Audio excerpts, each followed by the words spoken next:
Hello and welcome back to the channel. Thank you for joining me in another of my wonderful interviews. Now, you may have noticed the gold price has gone up rather suddenly, and you may be thinking, oh, should I invest in precious metals? It seems that the advent of these CBDCs are coming. What are we going to do? If you've got some savings in the bank, you might have got 10,000, you may have got 50,000, you may have got 100,000. And you may be going, I don't want the government to control any of this. I want to be independent. I want to invest for the future. What should I do? Now, a few months ago, I can't remember exactly, so much is going on in this world, Caroline Savage from Bleyer Bullion joined me and we talked about gold and silver, and I thought it would be worth getting her back because it seems like the financial market is all a bit shaky and people are getting worried. Caroline, welcome back to the show. Hi. It's lovely to have you back on again. Maybe you can tell us what's going on with the gold. A friend of mine rang up and said, oh my God, the gold price has sort of gone up overnight almost, and he was beginning to panic. Should we be panicking? Well, the gold price reacted, I think, first of all, to the troubles in with Iran and Israel, the latest fighting, and it kicked off way back when the Ukraine and Russian war started, and it's gold is one of those things which responds to what's going on in the world, geopolitical tensions, and also to reacts to markets, what's happening in stock markets and things. The recent sharp rise, did a bit of research, and that seems to be triggered by China. And there's been a lot of overnight activity, prices going up overnight, which is quite unusual. Normally, you'll see moves up and down, big moves up and down, triggered by the opening of the markets in New York, and they'll, so which is around 1 o'clock, around lunchtime. But this has been happening overnight, which has been a bit unusual. So the Chinese are buying more gold than ever before. Yeah, I mean, they have been steadily buying, adding to their stockpiles that since 2022, particularly, there recorded a lot more transactions going on that in that direction, that part of the world. So I'll completely admit I am quite ignorant when it comes to investing in precious metals and gold and silver and things like that. Never having had sufficient funds to sort of be able to do that. So there'll be a lot of people who will no doubt watch or listen and think I'm asking quite ignorant questions. But why would the Chinese be buying it suddenly? Is it, as you? I mean, I know you said there's activity going on in these war zones, but I'm not quite sure why they would suddenly be interested in buying it in big amounts. Well, I read also that it sort of correlates with problems with their own currency, with the yuan. So the weakness in the yuan, so they've been, rather than holding currency, they're putting it into gold. So although the prices are high, they feel like they're safer having their money in gold than in their currency. And the same thing goes for other inflationary currencies, because inflation is a huge enemy for to cash money in the bank, because it's losing its value on a daily basis. Mm. Yes. So if you've got cash, I mean, if you've got cash in the bank, you're going to be losing money. If you invest in gold or silver or other precious metals, it is slowly going up. Yeah, over a period of time. It's with gold, it's sort of slow and steady. Some other markets are a lot more volatile, but But it never really goes down, I suppose. it does go down. And I think it's something, if you're thinking about short-term risk or risk generally, look at the period of time historically that a price has moved, and see, what level of drop you might expect. Right. So what would be roughly now the gold sort of price for an ounce of gold in a sovereign, or however you buy them? It's exactly. I don't know exactly the price, but the gold spot price is around 18. Was it about 1876 earlier today when I was looking? Right. So, and I seem to remember when we were talking, it was something like 16. So, Yeah, it depends it, on the piece that you buy, how much extra it costs you. So you'll pay the cost of fabrication, postage, or overheads. So I couldn't tell you off the top of my head. It depends right. what products it is. It might be it might be sort of £30 if you're buying something that's pre-owned. Um, so upwards of that for an ounce of gold. Right. Oh, okay. And that's really interesting. I mean, I think we spoke about that before, about buying something that's pre-owned and something that's effectively brand new.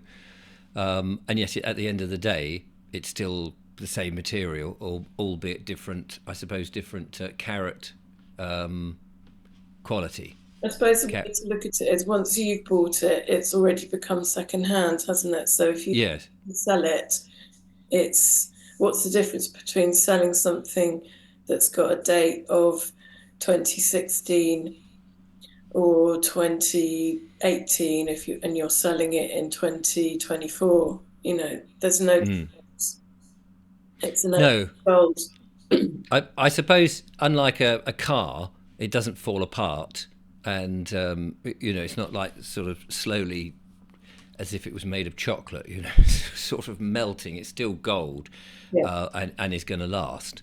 But there's obviously, I suppose, a cachet then if it's brand new, as it were, or freshly made, as opposed to pre-owned, Yeah. which is curious. What about silver? One of the things that has been suggested to me by contributors to the show here is that, of course, silver is much more manageable in being able to buy or trade smaller amounts, and whereas gold, you spend quite a chunk of money for a tiny piece, but with silver you could have quite a lot more silver.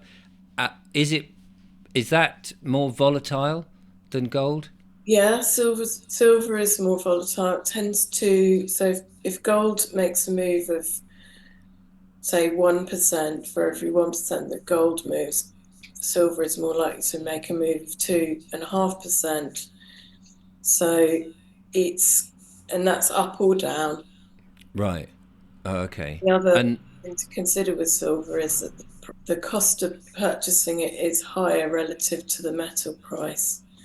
So the premium, you pay a higher premium on silver than you do on gold.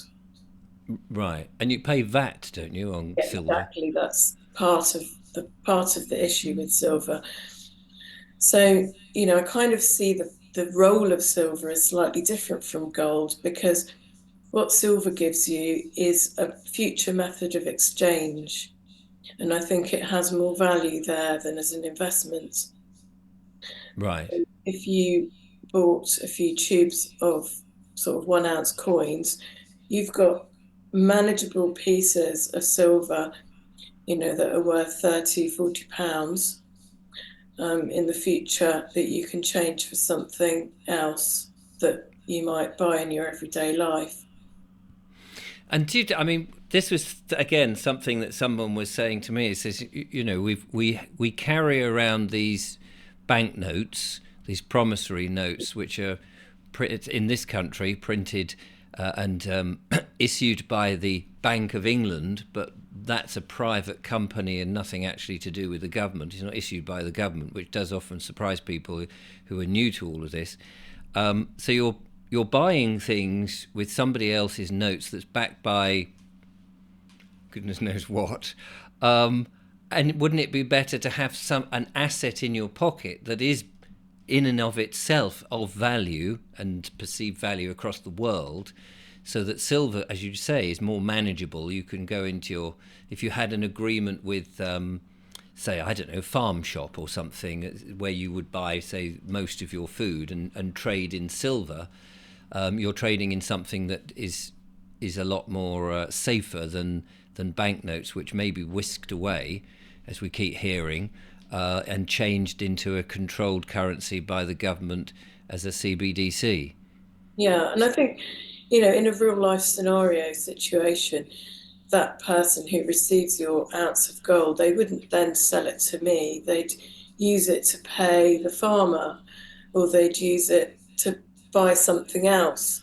Mm. They wouldn't they wouldn't change it back into our sort of pound notes or whatever. Yes. They would Yeah. keep it as an ounce of silver that would be traded and circulated, like sovereigns would have been back in the day. Back in the day, yes. So I can see the argument that if you're a company, and you're buying and selling materials for industry and manufacturing and things, you couldn't obviously just turn up with a big pouch of gold and, like in the old days, or a trunk of gold and those sort of things. So you'd want to turn it into something else that may be a cryptocurrency, or it may be fiat currency, or whatever, as a means of transaction.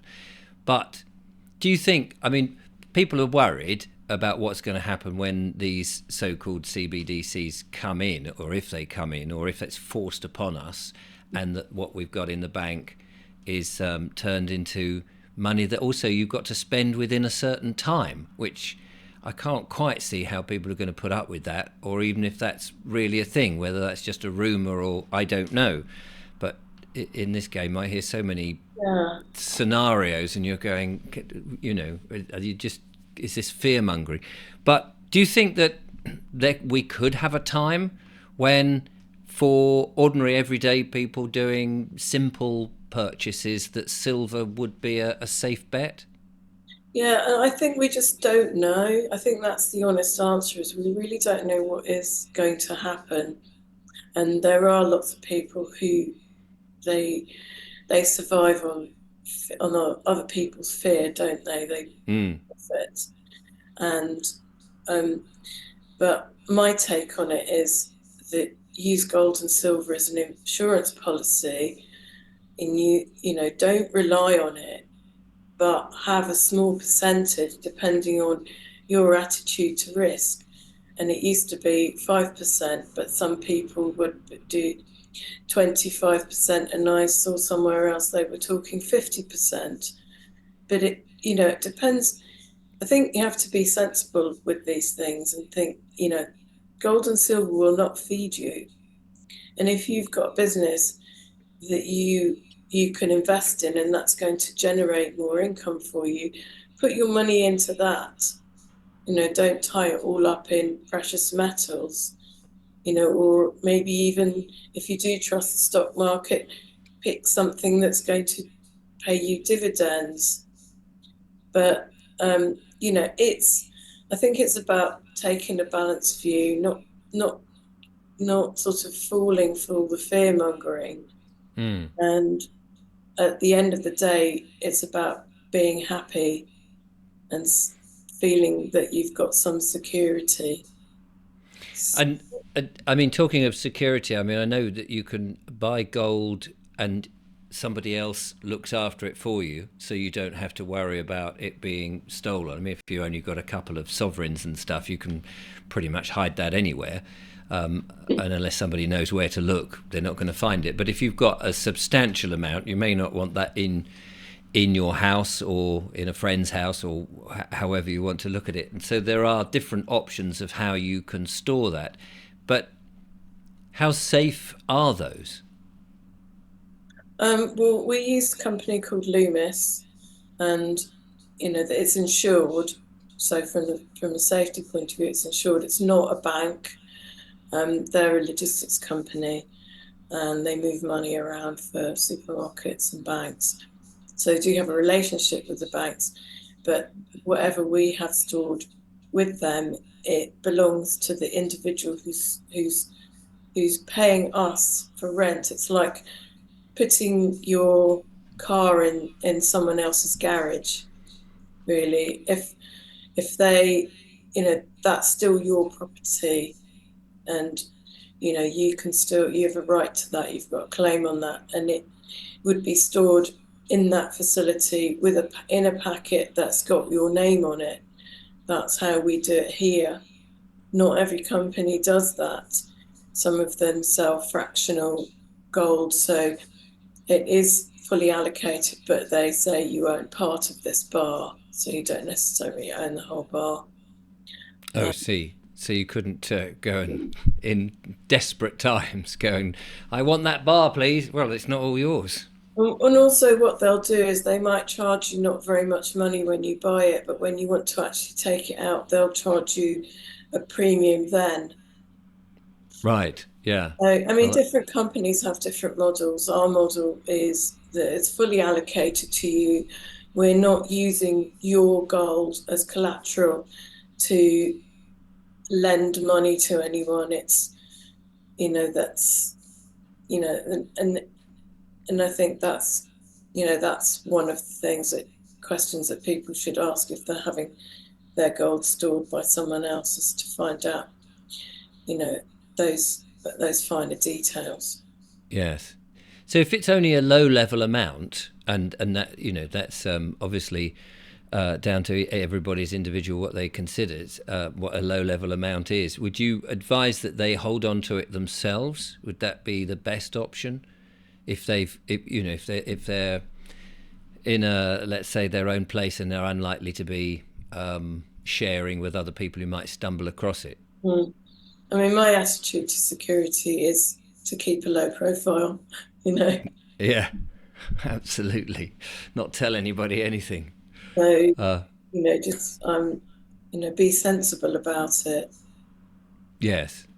I mean, as I say, I'm very ignorant on all of this, and I think a lot of people are also, unless they've got that money, but that people are worried about what's happening with the financial situation. We keep being told by lots of different media that the money's going to collapse, and what we can do, and so gold and silver being one of those things that historically has been around.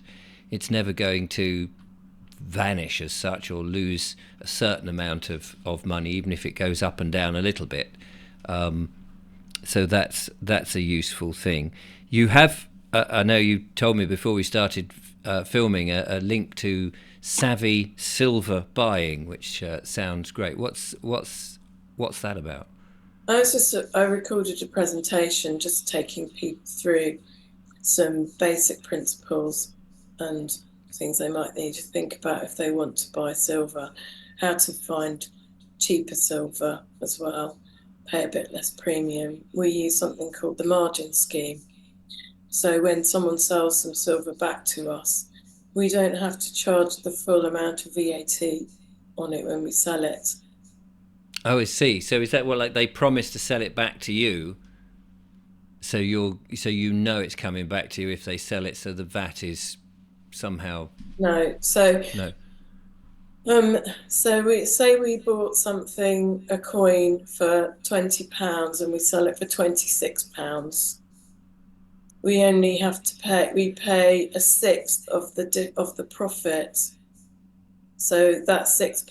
£1 would go as VAT, and £5 would go to us, and we use that to pay for postage, packing, and a little bit of profit for us. Right. Yeah. Oh, okay. So only £1 would go towards paying VAT, Yes. because I, we bought it for £20 and that person we bought it from has already paid full VAT on it. oh, right. So there's no. Yeah, well, that would be the thing, isn't it? Is there double dipping on the VAT? Because if you bought a coin and you've paid VAT, if you sell it, have you paying VAT again each time, so that the tax? And I mean, there's a bit of that goes on when people pay with using a debit or a credit card, because we have to pay a percentage to the bank every time someone uses a debit card or credit card.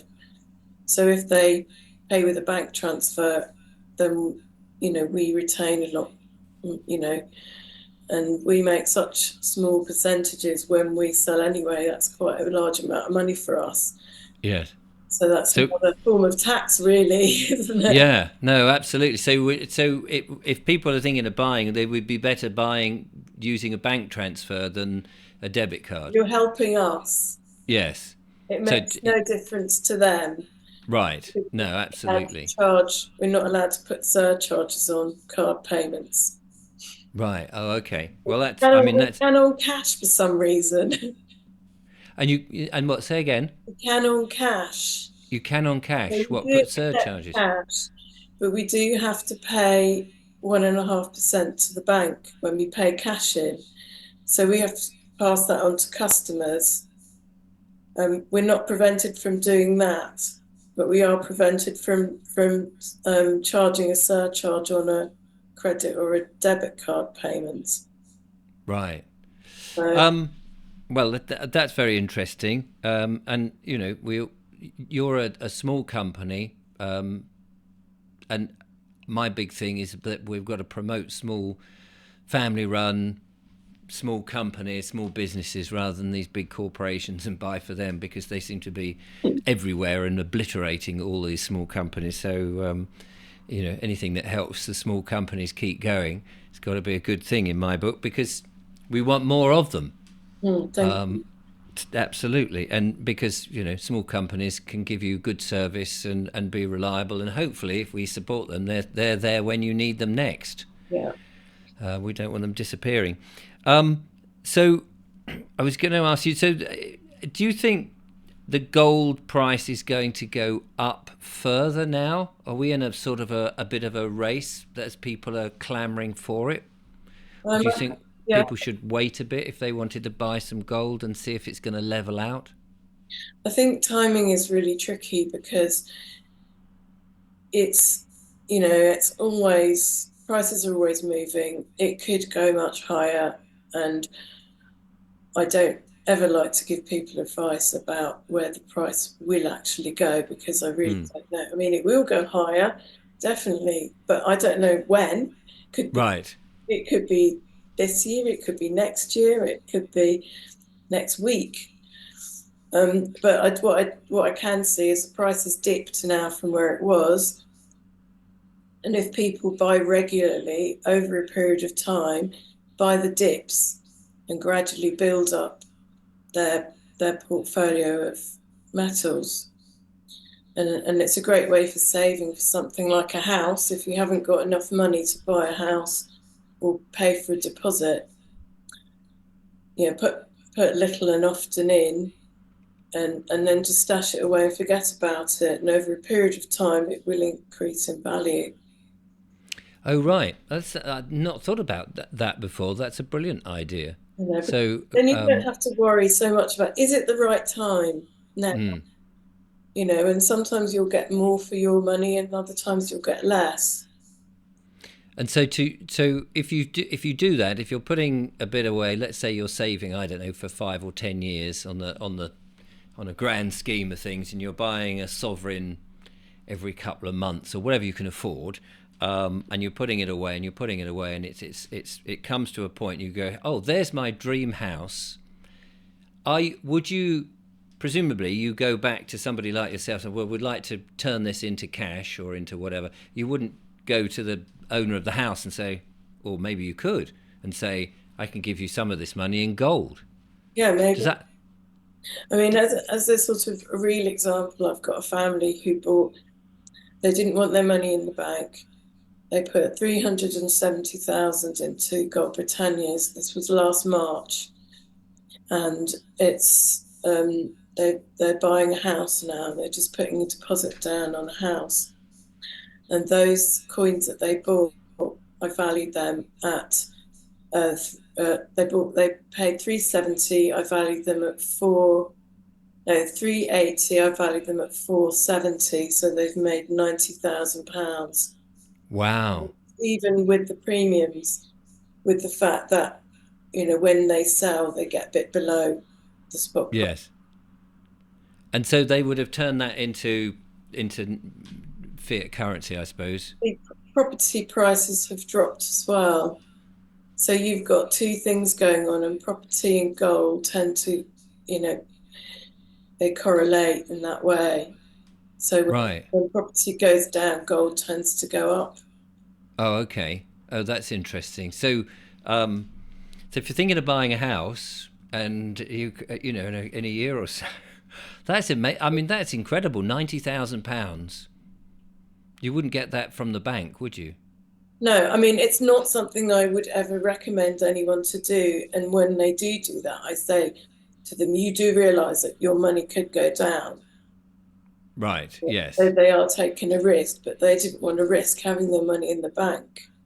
No. Well, I can't. I don't blame at the moment. I mean, I don't know whether it's all fear mongering, but not all of them, but I get loads of people telling me get your money out the bank because it's all going to collapse and everything's so shaky. And then you see the movement on the gold, and you're thinking people are don't want this invisible nonsense currency which is backed by nothing anymore, Mm. and rather have it backed by something. Yeah. And we are in unusual times. Yes.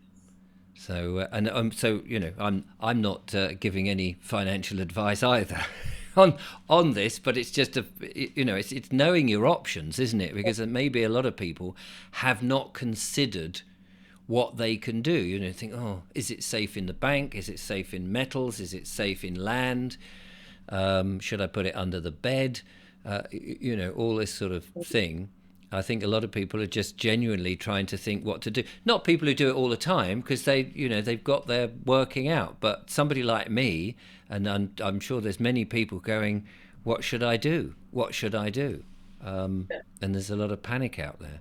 Yeah. So, the analysts are predicting generally that the prices are going to go up and the support levels are going to stay high. And do you know what I mean by support levels? No, I was going to ask you, what do you mean by that? When you see a graph, it goes like that, and then the support level is the lower mark. So where it finds support, does that make sense? And So when you say find support, you mean the lowest it'll go? so you'll see a trend that if you look at a chart, you'll see a trend in the line will go like this. The Mm. lower line is called support, and the higher line is resistance. Oh, okay. So when if an analyst is looking at a chart and something goes through its resistance point, that's what they would call a bullish move. Right. And a bullish move. Bulls for up and bears for down.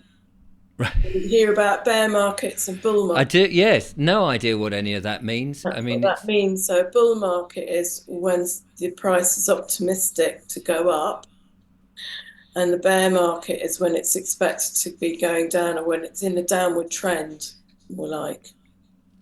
right. So I've been told that even though this is gold and metal, it's still a controlled type of investment. Somebody else is controlling the release of the amount of gold that you can buy. You can't just sort of go up onto the South Downs where I am and start digging and find, go and pan for gold somewhere. Is that still a case? It's about buyers and sellers. So you've got the physical market, which is by its nature, there's a restricted amount of physical gold and silver. But the paper markets also affect the price of the physical market. So for every physical ounce of gold, there might be 500 paper contracts. So in the same way that when you put your money in the bank can lend that money out like nine times what their deposits are. Right. And they haven't got it. I mean, is that fractional reserve? Yes. Yeah. But the And same thing happens with commodities. oh, okay. So they can control prices by dumping a load of paper on the market. So if the banks also wanted to buy cheaper physical metal, they could sell their contracts at higher price, and if they sell enough of them, it will trigger a reaction, and the markets might see that as being a bearish move, to use that term again, and prices will start to move downwards. and then they can use that money that they've cashed in to buy physical. It's a clever trick. It does seem. It seems very unfair. It seems very strange. I mean, I don't. As I say, I don't really understand all of that, and maybe a lot of my viewers will be far more intelligent than me. I mean, I suppose I'm just looking at it as not so much an investment to try and make money out of money, if you like. It's just I just want to be able to know that the government, if they change to a CBDC, which is a controlled thing, I can say, I don't want to opt into that.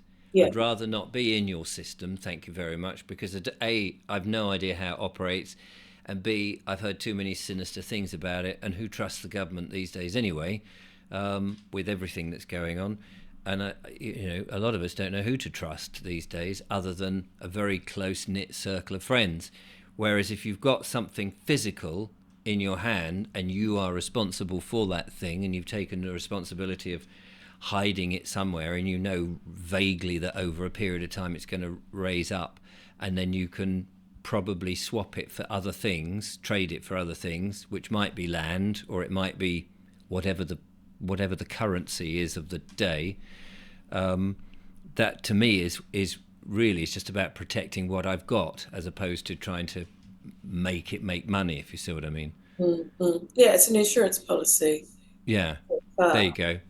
yeah, You put it in clearer terms than I did. It's an insurance policy, and I just think there's a lot of people in that going, what do we do, yeah. and worried, and I suppose if you see the gold price going up, you think, oh, can I afford to actually buy that? Will I be outbid? Or because you might have wanted to buy some gold, and then suddenly it keeps going, and you're saying, blimey, that's a lot of money to buy what effectively is a tiny object. Well, the good thing is it doesn't take much space to store it. Like, Well, that is true. That is true. I mean, I suppose diamonds are another thing that people buy, and they're even tinier mm, and easier to lose. So yeah, absolutely. But silver. So having a, let's just talk about silver and gold. So would you? So I guess again, it's down to personal discretion, etc. You would have a balance of the two, would you? yes, yeah, So that you can keep the gold as your main investment and protect it, like you might do if you put money into a savings account or an ISA or something like that. mm, But to have a kind of a current account, as it were, of silver, that's how you would use that. I think so. Yeah, no, I think if that I makes was starting from scratch, I'd probably do that. When I first bought silver and gold, I was buying the bars, but that's before I learned about the capital gains tax advantages of buying coins because they're exempt in this country. so. What, silver coins or The gold coins? gold and silver, they're exempt from capital gains tax as long as they're legal tender of you. Oh, I see. Right, and is that legal tender of the not the Bank of England, but the government, or legal tender. I suppose legal tender anywhere. Tender. Yeah, yeah. See, you can see I'm incredibly ignorant on all of this.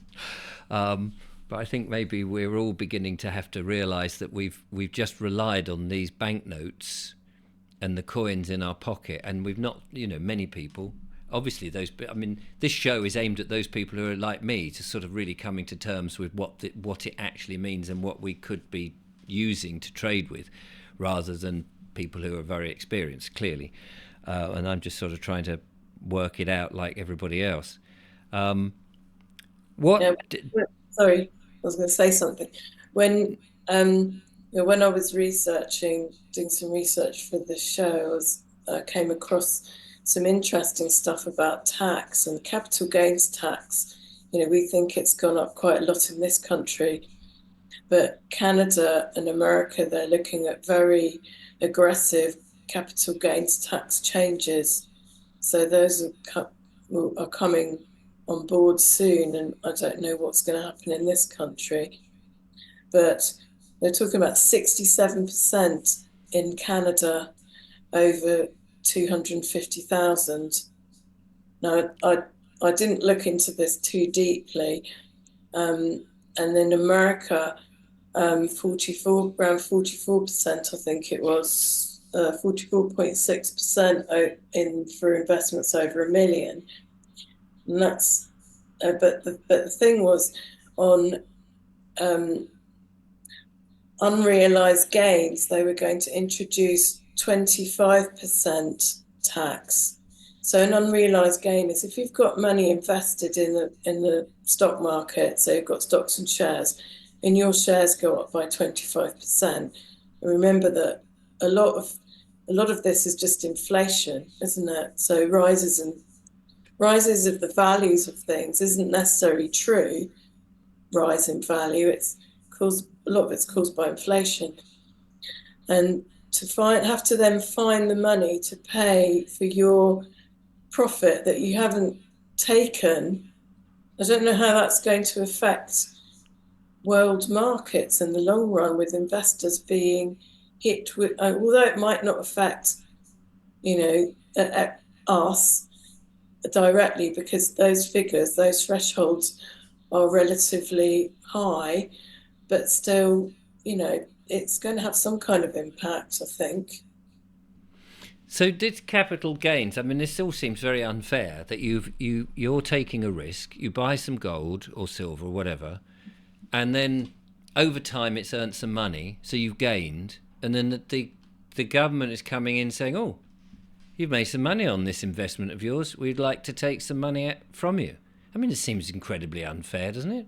Yeah, I mean, I think we're being squeezed from every direction when it comes to taxation. Yes, it's got to end. So I'm fed up with it. Well, I think I mean, people just accept these things as if oh, it's normal, it's every day, and they just sort of go, oh well, that's it. But I mean, there must come a point when we've seen how the government are just, as you say, they're taxing us left, right. I mean, you can't do anything. You can't do. I mean, we can barely breathe the air now because they're seeding stuff in the sky to supposedly get rid of global warming, which of course is a huge myth anyway. And so we're just being taxed with the government, and then they seem to be giving it away to war zones left, right, and centre. They're not actually doing what anybody wants with the money. They're putting out all this surveillance stuff. I mean, why anyone puts up with it, I really don't know. And then if you're trying to sort of go, oh, blimey, I want to just protect myself, and you've made a profit on the back of it, which really should be a slap on the back saying, well done, Yeah. get on with it and have a good life. Instead, they're going, oh, well, we're going to clobber you then and take some of that away. I mean, it's just outrageous. And I love what Chris Coverdale's doing. I was listening to him on your legal remedy panel. Absolutely. I mean, Brave man. well, I mean, this is the thing, though. We cannot carry on with this situation. People want to thrive. They want to protect themselves. They've every right to protect themselves. They've every right to sort of look after themselves and go, look, actually, we're using this money or this currency, these notes, which are published, which are printed not by the government. So it doesn't make any difference who we vote in because it's nothing to do with them, by a private for-profit company called the Bank of England, which isn't, a proper bank, and it isn't actually anything to do with England. And we're using these notes. And then somebody else said to me, Sovereign Pete said to me, he said, well, anything you buy with these notes, they're not your notes because they've been issued by the Bank of England. So everything you buy with those belongs to the Bank of England. Mm. And you go, so unless you've bought it with your own gold or silver, it's not yours. Mm. And I mean, it's what a crazy world. Well, I'm hoping that more and more people do wake up and start to realise this and go, actually, we've had enough of this. We just want a fair system where what you buy from your own labour is yours.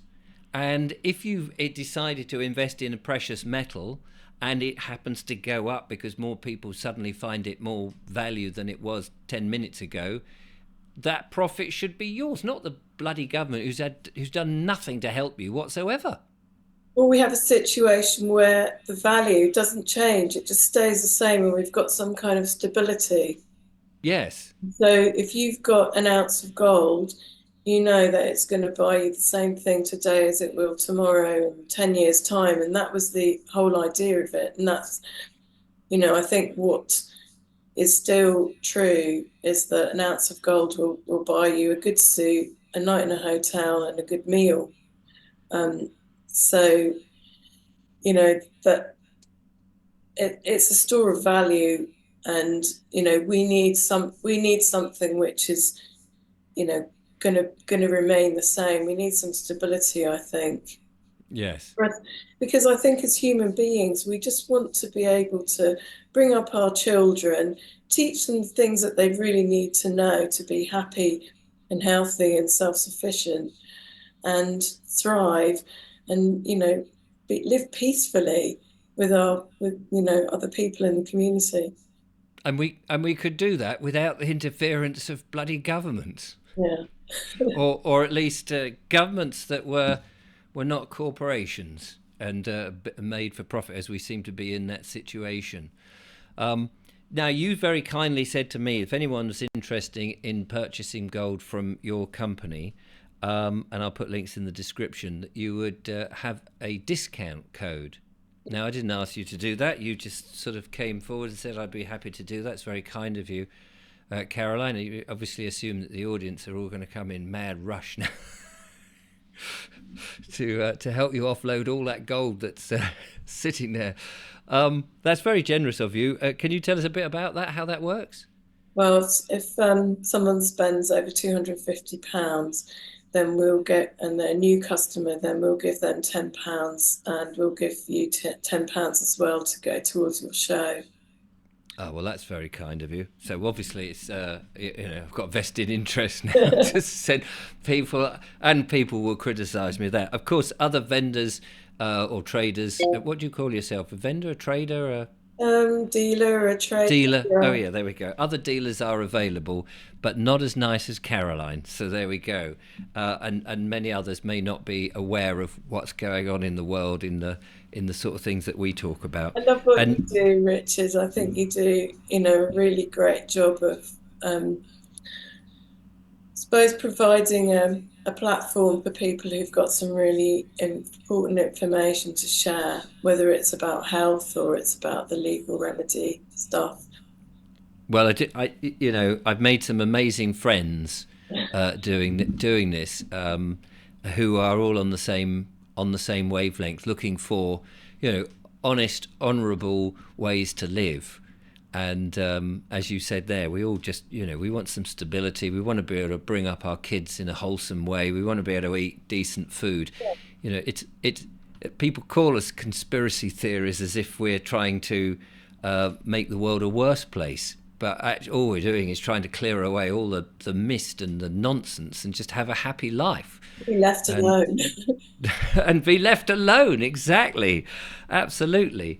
So I will leave all the details in the description so people can have a look. Let me just quickly put on now. I know that my system here doesn't show web pages terribly well, but let me just give just so people, if they go, they know they've come to the right place. If I can get the web page up here, it is Bleyer Bullion, and you can see over here lots of different things. Now, I didn't realise at first till I spoke to you before how it came, because the gold and the silver is nicely packaged. I mean, I just thought they just just had a rough old coin. That's it. But it shows you how much I know, and the different varieties of different ways of buying it in all these different types of coins from all over the world with different heads. Like the Queen or Charles. Quite. Do you find people? Just as a matter of interest, do you find people worry whether there's a picture of Charles on it, or do they favour the Queen? Well, I think at first, when she first died, they said they wanted Elizabeth, because they really didn't want Charles. And then as time goes on, they become less sensitive. Less worried, yeah. I suppose that's true. That's true. Not that we've seen much of him recently. I wonder where they all are, these royals. Well, I've had a few people wanting to buy Charles because they don't think he's going to be around for very long. Oh, well, that's it. So they could be rarer. Possibly. Yeah, if he disappears and then it's William, I suppose, who's on there. Yeah. It'll be a quick turnaround, won't it? So there we are. Brilliant stuff. Thank you so much, Caroline. So you don't think the gold price is going to spike terribly much in the next? I mean, I know you can't predict, but it's a bit unusual. It's just the Chinese sort of getting a bit twitchy. Um, if you look at an analytical chart, um, there's something called a 200-day moving average. So when a price goes a long way from where its norm is, it's almost like it's got an elastic band pulling it back. If you Oh right. in that, does that Yes. make sense? Yeah, yeah. So it may level down. It's just a question of when you're prepared to take the risk, I Not suppose. necessarily level down too much, but I mean, what we have seen is a big pullback in the last few days. Right. So where it's sitting now is a little bit cheaper than where it shot to. Oh, okay. But it'll never drop down to sort of Yeah. where it was a couple of years ago. No, I don't know. I wouldn't say never, but it's No. unlikely. Yeah. The Because general trend if is you said that, people will panic. Oh yeah, it's going to be half the price next year. Oh my god, get shot of the stuff quick.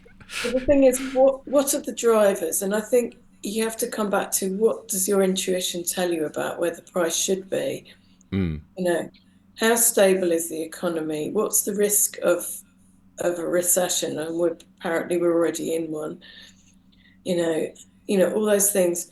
If there's a rate cut, if there's an bank interest rate cut, that will push the price up. right. I think the likelihood of that has been, that they're less expected now than they were. They were predicted to be dropping prices, to be dropping rates, but that hasn't happened. And I think in the Fed's pushed theirs back to July. We don't expect to see anything happening before July, the earliest. Um, I'm not sure about what's going to happen here. There'll probably be similar. So inflation is a driver of prices, of gold prices, Mm. wars, all of those things. So are they going to go away, those risks? I don't see that. No. Well, I think these wars, these manufactured wars, are probably on the increase because they do like to. The people who seem to be funding them are making a lot of money out of it and just like stirring up the pot. So But anyway, brilliant stuff. Thank you so much, Caroline, for coming on and telling us and giving us an update on all of that, and for the discount code, which is there, will be in the description. So do check it all out. And it's lovely to see you. And I know occasionally you do talks, don't you, from the odd place. About Yeah, have you got any lined up that you want to promote whilst I you're here? haven't got any in-person talks, but I much prefer them to online ones. And if Yeah. anyone wants to invite me to anything, then, let me know. I'd be happy to come and visit your group because it's really nice to get out to meet people.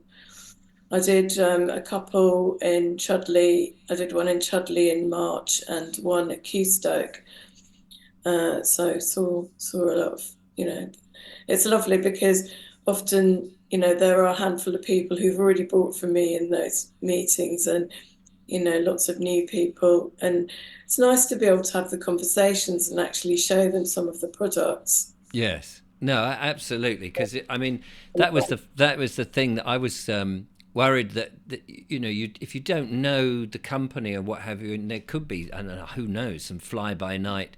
Anybody can put a web page up and make it look great, and then what you get is a bit of lead sprayed in different colours, and you think, oh, there's a bit of gold. How would I know? How would you know? You've obviously got to trust the people, especially if it's being delivered by by post or by courier or however it comes. I always had this idea that it was going to come in one of these sort of armor-plated trucks, and then you told me, no, we just send it out in the post. Oh. And I thought, well, you wouldn't want it coming in an armoured-plated truck because all the neighbours would go, oh, look at him. All those gold bars going in his house. I'm coming in there tonight. I have a very simplistic mind, as you can tell. But there we are. Brilliant stuff. We also do a monthly webinar. So Ah, yes. So yes, actually, and people can sign up to your newsletter because you send because I get those, and you can see what's happening in the gold and silver markets and the precious metal. Do you do other precious metals just as a matter of interest? gold, silver, platinum, palladium. And we also kind of do rhodium, but not very much. It's been very volatile. It's very difficult to find people to buy it when we need to sell it. So Yes, absolutely. it's a Well, no very small points. market. Radium, did you Rhodium, say? rhodium. Rhodium. What does that look like? It looks like platinum and palladium. Oh, good. It's from the same group of metals Right. Gosh. Oh, okay. used in catalytic converters and cell technology. Oh, right. There we are. You see, every day is a learning day. So, brilliant stuff. Caroline, thanks again. If you're interested, check out the things in the links in the description. I'll be back with more monologues and some more wonderful guests. But in the meantime, from Caroline and I, thank you so much for watching. Till next time, Thank you. goodbye. Bye bye.